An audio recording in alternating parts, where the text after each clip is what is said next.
السلام عليكم، ازيكم يا شباب؟ عاملين ايه؟ النهارده هنتكلم عن موضوع اتسألت فيه كتير قوي، ان كتير مننا بالذات الخياطين المبتدئين او اللي بقالهم كتير في الصنعة، دايما الإبرة هنا ممكن هو شغال بينسى نفسه، فايده ممكن تخبط في الإبرة وتتعور. ودي بتبقى مشكلة جامدة قوي، يعني ممكن في ناس تعتزل المهنة بسبب الموضوع ده، انه بيحصل معاه كتير. لان الإبرة تخش في صبعك بتبقى مشكلة جامدة قوي، ممكن تتكسر جوه لا قدر الله يعني.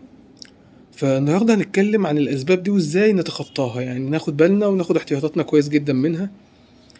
في دواسات يا جماعة، أول ما المكنة دي بتجيبها جديدة بيبقى في دواسات جديدة كده بتيجي مع المكنة، بيبقى فيها هنا حتة حديدة كده. دي بتبقى غالبا وانت شغال بتبعد ايد صبعك عن الإبرة بحيث انها ما تخبطش فيه، او انت اول ما صبعك بيخبط فيها انت خلاص، انت كده كده بعيد عن الإبرة، فما بتطولش صباعك، يعني ما بتتعورش او تدخل في صبعك او كده.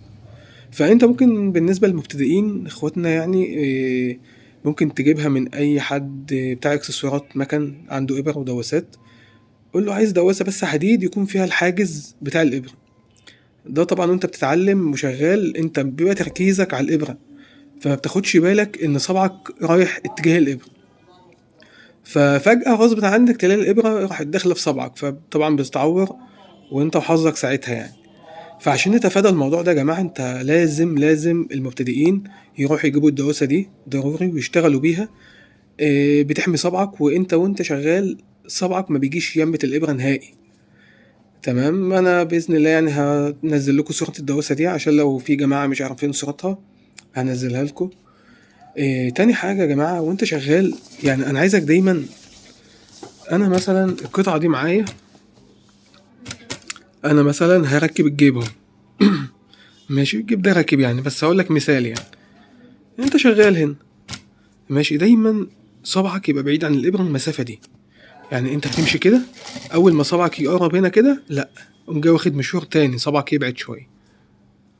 تمام، عشان طول ما انت صبعك هنا بعيد انت كده خلاص، يعني مفيش اي مشكلة. دي اهم. ودايما تركيزك على الإبرة، يعني انا شغال ما بصش على البنط ده، ولا بص على الدواسة، ولا بص على اي حاجة، دايما باصص على صباعي. انت مثلا بتلمح الإبرة ماشية مظبوط في المكان اللي انت عايزه، بتروح باصص بعدها على صبعك، اول ما يبدأ يقرب منها جامد لو انت مبتدئ، تمام، بتروح بعده شوية عنها وتاخد مشوار تاني في الخياطة.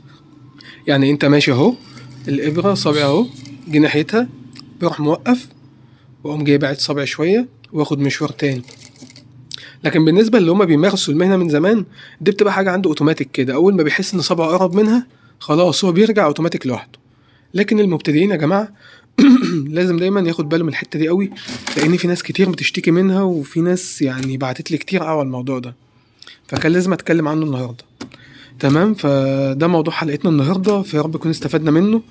ولو انت في البدايه مش هتعرف تركز مع صباعك والدواسه، لازم تروح تشتري الدواسه دي، بيبقى فيها هنا كده حاجز حديد. تمام، بتبقى انت شغال حتى لو انت مش واخد بالك، صباعك بيخبط في الحديده دي، تعرف ان انت كده قربت من الدواسه قوي، فبتروح باعد ايدك شويه. اتمنى تكون استفدت معايا من الحلقه دي، وان شاء الله نتكلم في مواضيع تانية مهمه. ما تنساش بقى اللايك والاشتراك عشان يصلك كل جديد طبعا. معاكم سعيد من عالم الخياطة.